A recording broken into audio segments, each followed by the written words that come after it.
हल्द्वानी में 8 फरवरी को एक मदरसा और मस्जिद पर बुलडोज़र की कार्रवाई की गई। मुसलमानों ने जब बुलडोज़र को रोका, एहतजाज किया तो मुसलमानों पर आंसू गैस के गोले दागे गए, फायरिंग की गई और ख़बर आई कि 6 लोगों की मौत हो गई है। हालांकि सच्चाई यह है कि 20-25 से ज़्यादा लोगों की हत्या हुई है। बहरहाल जिन 6 लोगों के मरने की खबर आई उसमें 5 मुसलमानों के नाम थे और एक नाम था प्रकाश कुमार सिंह का।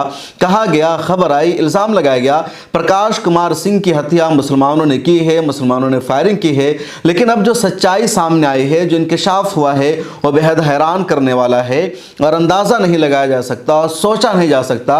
मुसलमानों को बदनाम करने के लिए, उन पर इल्ज़ाम लगाने के लिए पुलिस प्रशासन इस तरह की साजिश रच सकती है, इस तरह की घटिया हरकत की जा सकती है।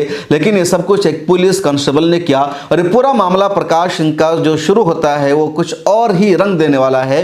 प्रकाश कुमार सिंह सिर्फ 24 साल का था। वो बिहार के आरा जिला का रहने वाला था और नैनीताल में वो रोजगार के लिए गया हुआ था। वहीं हल्द्वानी के रहने वाली एक पुलिस कांस्टेबल की बीवी से उसका अफेयर हो जाता है, उसकी मोहब्बत का सिलसिला चलता है और सिलसिला बहुत आगे बढ़ जाता है। ये बात जब पुलिस कांस्टेबल को मालूम होती है, उसके साले को मालूम होती है कि प्रकाश कुमार सिंह का एक लड़का मेरी वाइफ के साथ अफेयर में है, उसके साथ वो शादी करने का प्लान बना रहा है, तो फिर पुलिस कांस्टेबल, उसकी वाइफ, उसका साला और उसके दोस्त प्रकाश कुमार सिंह को कत्ल करने का, जान से मारने का मंसूबा बनाते हैं।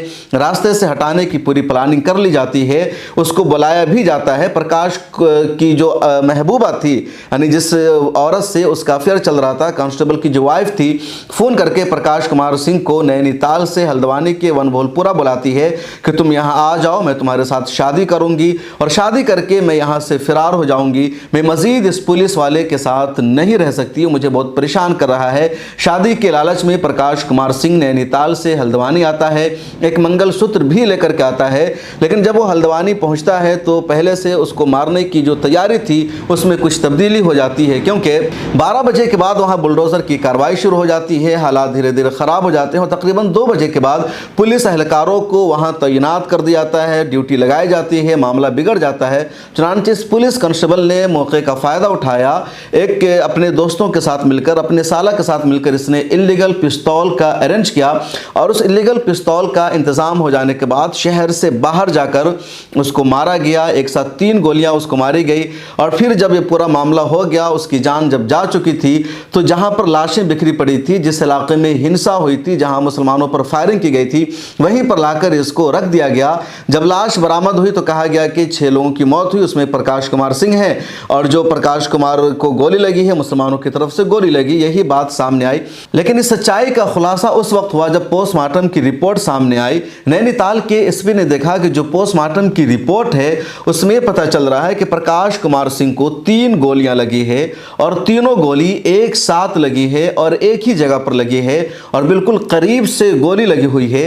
हिंसा में, तशद्दुद में, वायलेंस में जो गोली लगती है, जो फायरिंग होती है, तो फायरिंग दूर से होती है और तीनों गोली एक जगह पर लगे, इसके भी चांसेस उमूमन नहीं होते हैं। अलग अलग जगहों पर गोलियां लगती है, लेकिन इसको तीनों गोली एक जगह लगी है, करीब से लगी हुई है।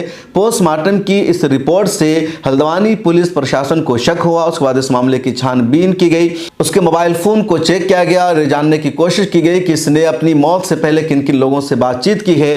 तो बार बार एक ही नंबर पर उसकी बातचीत हो रही थी, एक औरत से उसकी ज्यादा ही गुफ्तगू चल रही थी। पूरे मामले की छानबीन के बाद हल्द्वानी पुलिस इस मामले तक पहुंची कि इसकी जो हत्या की है एक पुलिस कांस्टेबल ने ही की है। उसके अलावा उसका साला इसमें मौजूद है, उसकी वाइफ मौजूद है।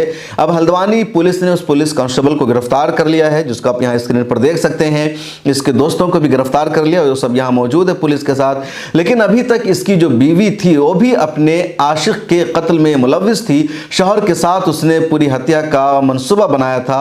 वो फरार है, भागी हुई है। उसकी गिरफ्तारी के बाद ही पूरा सच सामने आ जाएगा। जो कुछ अभी तक नहीं हो सका है वो राज भी जाहिर हो जाएगा। लेकिन वो महिला अभी तक भागी हुई है। फिलहाल इस पुलिस को पुलिस एहलकारों ने गिरफ्तार कर लिया है। तो ये पूरा मामला है और किस तरह इसने प्लानिंग की थी उसका ज़रा अंदाज़ा लगाइए। इस रिपोर्ट में इतना ही, फिर मुलाकात होगी।